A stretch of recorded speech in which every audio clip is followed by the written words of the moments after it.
Analyzing demographic charts, how to understand migration. Imagine trying to follow the movement of millions of people across a vast country just by looking at numbers and graphs.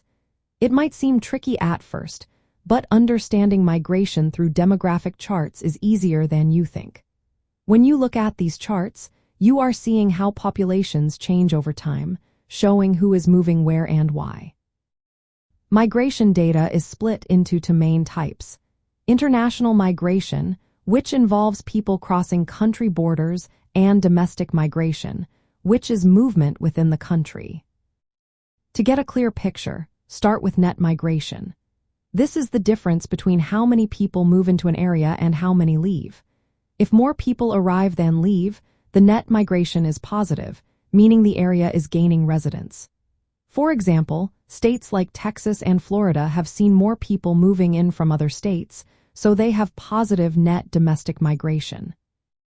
On the other hand, places like California and New York have experienced more residents leaving than arriving, so they have negative net migration.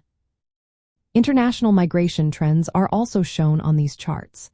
They reveal how many immigrants are coming into the country and how many are leaving.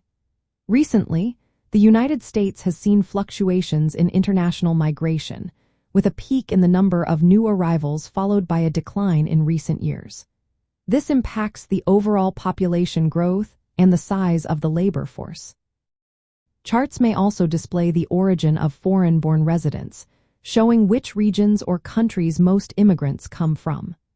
For example, the United States has seen increased immigration from South America and Europe, while immigration from Asia and Sub-Saharan Africa has decreased slightly. Another important aspect is the per capita migration rate. This compares the number of migrants to the size of the population in a state or region. Smaller states like South Carolina often have higher per capita migration rates, meaning they are gaining residents at a faster rate relative to their size. Larger states may have high total migration numbers but lower rates when adjusted for population size. When analyzing migration charts, always consider the time frame. Look at trends over multiple years to see if movements are consistent or changing.